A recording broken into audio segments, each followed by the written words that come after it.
I decided that if he was going to violate my consent, that it was totally okay for me to match that energy and violate his consent. Part 71 is sharing my story on here because it's so much easier than writing another book. I went to work like a crazy woman. I was so ready to just expose everything and like figure out what the hell was going on with my family. And I had no idea how much deeper it was going to go. I spent like the next month listening to all of the recordings, taking names out carefully and publishing everything. I launched a social media on February 7th. I launched the podcast on Valentine's Day, and I was publishing an episode a day because I was like, I just have to get this out. Some of them are long, some of them are short. It was just these raw arguments that him and I had had over the prior 4.5 years. I was on a mission because I was like, I know I can't diagnose anyone. I'm not a doctor, but I sure as hell can read those books and figure out what is going on with my family because I'm seeing these same things manifest in my children and they're breaking cycles. They're doing the things, but I like have to figure out the labels. Like what the hell is really going on here? So when I finally got to the end of it and I felt like I had the creepiest, most accurate diagnosis that you could imagine, like it pulled in the sexual dysfunction, every single aspect was so eerily accurate. And yet it was so far off from anything that I had ever like preconceived. I thought I was just dealing with like narcissism here and I was not. It was like full on sadism and masochism and narcissism. Like there was a lot. So when I finally had the answers and you know, I've got these textbooks that I'm using, I decide to tell Reed and I'm like, I'm just going to see if he wants to know what the fuck is wrong with him. And he was like, yes, absolutely. I want to know because apparently he had been in therapy for the prior few months and I didn't know about it. So when he had moved out, he got a therapist and started getting help. And that was really good. So I'm like super hopeful. And at this point, the business is like doing no money and it is such a scary time. And I'm like, okay, I'm seeing him make changes. I'm seeing progress. And his business has amazing potential. Like it's provided for us like this whole recent time. And so I'm like, okay, we can figure this out. But I was also upset because I wanted therapy too. I'm like, give me more money so I can go to therapy. I came in packing. I knew what I was dealing with and it felt so good to have someone to talk to and refine things with. So I'm working with my therapist while he's going to his therapist and his therapist suggests, what if we all three meet together? And I'm like, fuck yes, let's do this. And what blows me away with therapists all the time is that they generally do not understand the real deep specifics of like narcissism and covert narcissism. Like I was suggesting books for the therapist to read because they were missing things. Like his therapist was completely missing like narcissism. She was still male centered and completely male focused and validating him on things. He would come back and it would just be such bullshit. I'm like, you cannot treat your family like this. So I'm like, oh shit, this is getting crazy because I'm watching the money go down like to nothing. We've got 3 rents now because it's our house, his roommate situation, and he's got a shop that's separate.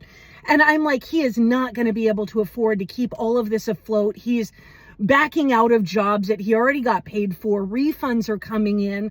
He is just underwater, like well into 6 figures. And I'm like, okay, let's see if we can like salvage this sinking ship because there's got to be something that comes out of it. And I know in the back of my head that anytime I try to make a move to get away, I try to do anything that doesn't have him at the entire center of it, that it fails. It fails every single time. And it's because he ends up causing so much other chaos all the way around that I'm not able to just keep the momentum going. So I end up meeting with him and Nate, and I'm like, this business, like, y'all have to restructure quickly and build a team in order to execute on what you're doing. And it is not going well. And at this point, I'm just trying to save our house so our kids have somewhere to live. And so Reed moves back in order to save one rent. And then we pull the shop back into the garage, and it's like, oh, we're going so far backwards. But I really, really just want my kids to be able to maintain some kind of normalcy, because this is the closest we've had to anything that's normal in 20 years. And for 2 years, we've had this house, and yeah, it's been stressful. Yeah, it's been really fucking hard, but the bills have been paid. Like, let's just bring our budget back down, keep going to therapy. Everything's going to work out. And in the back of my head, I'm like, if I can build another business with Reed kind of at the center and get it to where it's big enough that we can all work together, the whole family, we can all buy in on this, I can build it up. And if Reed changes, awesome. And if he doesn't, I can just get him out of the business and continue to maintain. Yeah, it's going to be a shift. Yeah, it's going to be bumpy. But I'm used to things being online, and I'd rather be authentic and real and honest all the way through with my audience, with everything, than be stuck in this situation forever. So things are starting to go better until my birthday. And I'm having a decent birthday. Like, everything's cool. And it's always just weird with Reed around because he doesn't really have relationships with the kids. In fact, they fucking can't stand him. And yet he's always present and always happy and always positive, and yet not emotionally connected, doesn't care about anyone, really. It's just all this facade. During my birthday, Reed's sister calls him, and he ignores the call. He's like, I just don't have a good feeling. And I'm like, okay, cool, because now he's talking to his family more, and we're starting to recognize these patterns. And he's agreeing with everything. He agrees with the narcissism, the sadism, the masochism. He agrees with all of it. And that is what is so baffling to me.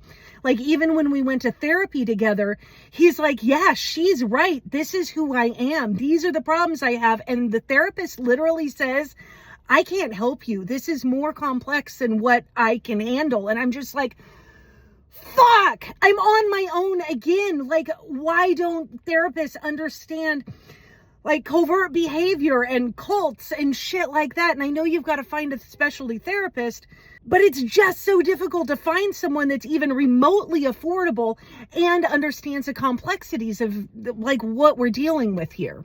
So the next day after my birthday, he gets on the phone with his sister, and turns out his little brother died. And just when I thought it couldn't get any crazier, like, his whole family, like, shows up in our life.